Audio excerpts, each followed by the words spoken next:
जय श्री राधा, जय श्री कृष्णा। आप सभी प्रिय दर्शकों का हमारे चैनल आई एम एस्ट्रो गुरु जी में बहुत बहुत स्वागत है। प्रिय दर्शकों, आज चर्चा करेंगे सिंह राशि के बारे में। सिंह राशि वालों, आइए जानते हैं कि देवगुरु बृहस्पति आपके आय व लाभ के रास्ते खोलने की स्थिति में आ चुके हैं और जो अविवाहित हैं सिंह राशि वाले, देवगुरु बृहस्पति की कृपा से उनके विवाह के योग भी बनाएंगे और जो निसंतान हैं सिंह राशि वाले, देवगुरु बृहस्पति की कृपा से संतान योग भी बनेगा। देवगुरु बृहस्पति जो कि बुद्धि, ज्ञान, दाम्पत्य सुख, संतान सुख, समृद्धि देने वाले ग्रह हैं, सौम्य ग्रह हैं, धर्म कर्म दान पुण्य के कारक देवगुरु बृहस्पति होते हैं और महिला जातकों के लिए सुख और सौभाग्य के प्रदाता भी देवगुरु बृहस्पति होते हैं। वही देवगुरु बृहस्पति जो कि आपकी चंद्र कुंडली में अष्टम भाव और पंचम भाव के स्वामी हैं। पांचवा घर होता है शिक्षा व संतान का और आठवां घर होता है उम्र का, आकस्मिक लाभ हानि का, पैतृक संपत्ति का, आकस्मिक घटनाओं का। तो पंचम और अष्टम, पांचवें और आठवें घर के स्वामी देवगुरु बृहस्पति आपकी राशि से 11वें घर में मिथुन राशि में विराजमान है और 11वां घर होता है आय व लाभ का, आमदनी का, कि आय होगी कि नहीं होगी, कैसी होगी। और देवगुरु बृहस्पति अस्त हो गए थे और जब कोई ग्रह अस्त हो जाता है तो उसके प्रभाव क्षीण पड़ जाते हैं। अब देवगुरु बृहस्पति का उदय हो चुका है और उदित अवस्था में आ जाने पर देवगुरु बृहस्पति आपकी राशि सिंह के लिए क्या परिणाम प्रदान करेंगे, आइए उसी की चर्चा करते हैं। 11वें घर में बैठे हुए देवगुरु बृहस्पति निश्चित ही अब आपके आय व लाभ में वृद्धि कराएंगे। चाहे आप नौकरी में हो, चाहे व्यापार में हो, देवगुरु बृहस्पति सफलता दिलाने का कार्य करेंगे।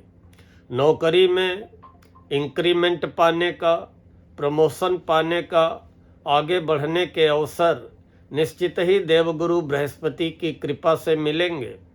अगर आप व्यापार में हैं या अपना कोई स्वतंत्र व्यवसाय कर रहे हैं, उसमें भी देवगुरु बृहस्पति की कृपा से आपको लाभ होगा, आपके आय के जरिए बनेंगे।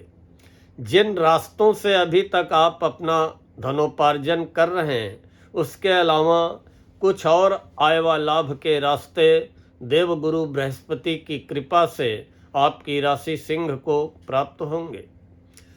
धन, मान सम्मान, पद प्रतिष्ठा में देवगुरु बृहस्पति वृद्धि कराएंगे। समाज में सम्मान दिलाने वाले देवगुरु बृहस्पति होते हैं। निश्चित ही देवगुरु बृहस्पति, चाहे आप नौकरी में हो, चाहे व्यापार में हो, या जहाँ कहीं भी आप जाएंगे, आपको मान सम्मान की प्राप्ति होगी।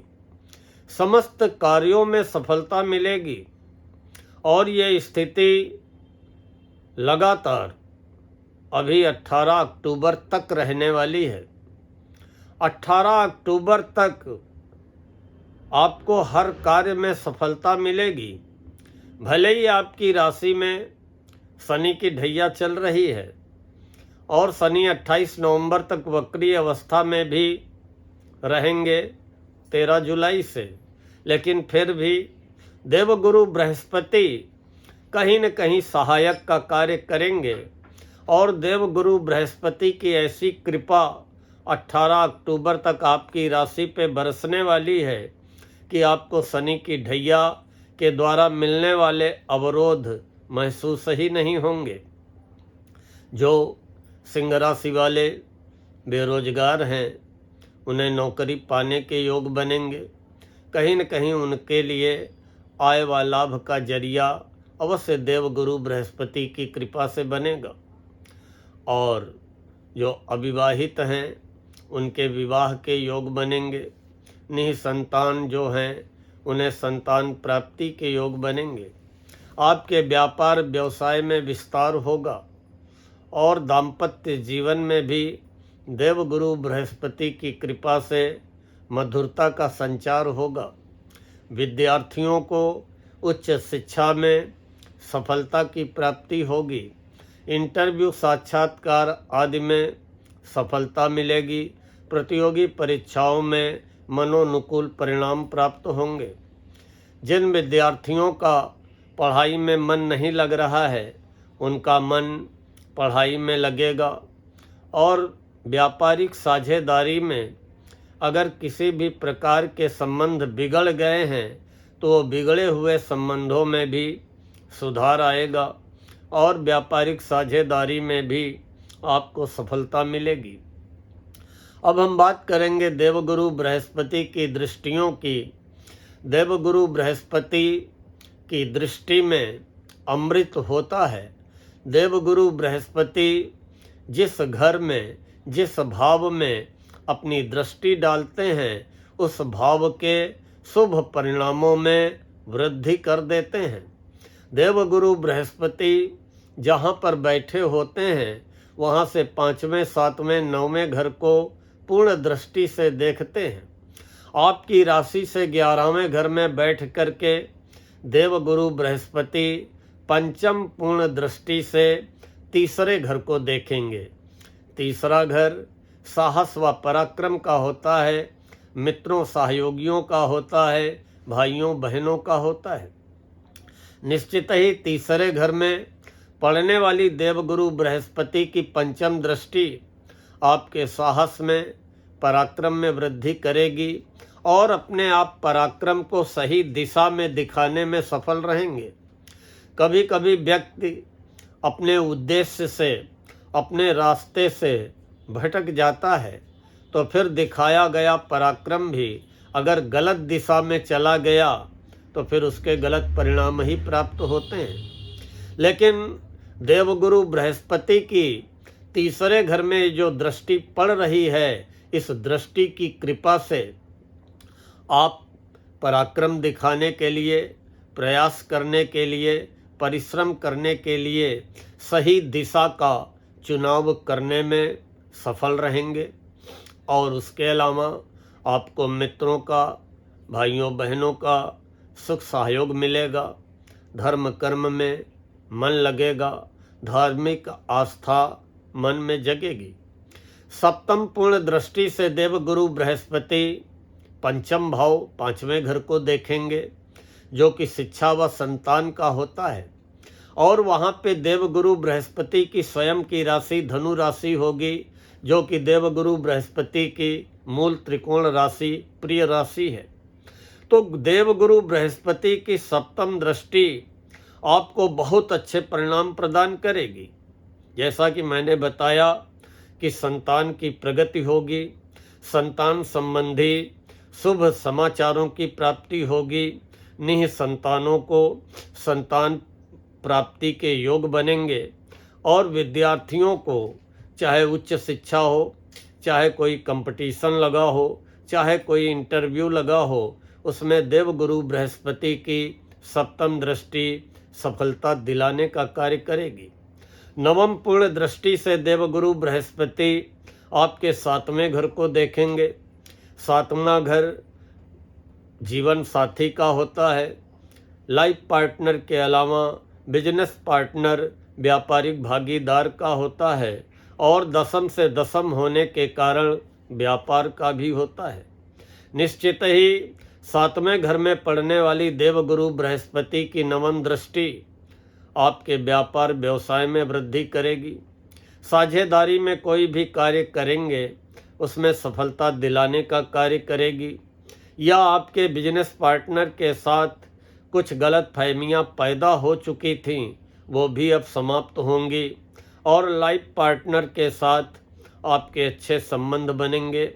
अविवाहितों के विवाह के योग बनेंगे।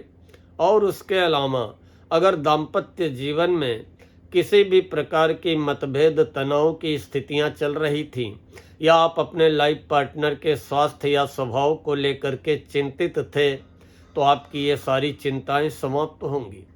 कुल मिलाकर के 18 अक्टूबर तक अब देवगुरु बृहस्पति की कृपा आपकी राशि पे बरसने वाली है। केवल आप अपने प्रयत्नों में कमी ना आने दें, अपने प्रयासों में कमी ना आने दें और गुरुवार को, मंगलवार को, शनिवार को सात्विक भोजन ग्रहण करें, धर्म कर्म में मन लगाएं और निश्चित ही देवगुरु बृहस्पति की कृपा आपके ऊपर बरसेगी। लेकिन अगर आप बृहस्पतिवार को गलत खान पान कर लेते हैं या गलत आचरण कर लेते हैं या आपकी लग्न कुंडली में देवगुरु बृहस्पति नीच राशि में होंगे या पीड़ित अवस्था में होंगे, तो फिर शुभ परिणामों में कमी भी दिखाई दे सकती है। अगर किसी दर्शक की कुंडली में देवगुरु बृहस्पति नीच के हों या पीड़ित अवस्था में हों, तो वो देवगुरु बृहस्पति के उपाय करते रहें। केले के वृक्ष में बृहस्पतिवार को जल चढ़ाते रहें, घी का दीपक जलाते रहें और बृहस्पतिवार को तांबे के लोटे में जल ले लें, थोड़ा सा कच्चा दूध मिला लें और पीपल में जा कर के चढ़ा दें। निश्चित ही देवगुरु बृहस्पति की कृपा प्राप्त होगी। और अगर आपकी लग्न कुंडली में देवगुरु बृहस्पति अगर उच्च के होंगे या स्वराशि धनु या मीन में होंगे या मित्र राशि में होंगे और कहीं अगर 11वें घर में ही होंगे, तो फिर आपकी सफलता को कोई रोकने वाला नहीं है, फिर आपकी प्रगति में कोई बाधक बनने वाला नहीं है। फिर तो चमत्कारिक रूप से आय व लाभ में वृद्धि होने वाली है और हर प्रकार से चमत्कारिक रूप से अकल्पनीय लाभ अब आपको 18 अक्टूबर तक प्राप्त होने वाला है। प्रिय दर्शकों, मुझे विश्वास है कि आप सभी को आज का ये वीडियो पसंद आया होगा। अगर पसंद आया हो तो वीडियो को लाइक कर दें, कमेंट कर दें और आगे अपने मित्रों को फॉरवर्ड अवश्य कर दें। और जो प्रिय दर्शक अभी जल्दी ही चैनल से जुड़े हों और चैनल को सब्सक्राइब न किया हो, कृपया हमारे चैनल IIM एस्ट्रो गुरुजी को सब्सक्राइब कर लें, बेल आइकन दबा दें ताकि आगे आने वाले वीडियोज के नोटिफिकेशन आपको बराबर प्राप्त होते रहें। मिलते हैं शीघ्र नया वीडियो लेकर। तब तक के लिए राधा रानी आपकी समस्त मनोकामनाएं पूर्ण करें, आपको स्वस्थ रखें, मस्त रखें, व्यस्त रखें। इन्हीं शब्दों के साथ आज मैं अपनी वाणी को यहीं पर विराम देता हूँ। जय श्री राधा, जय श्री कृष्णा।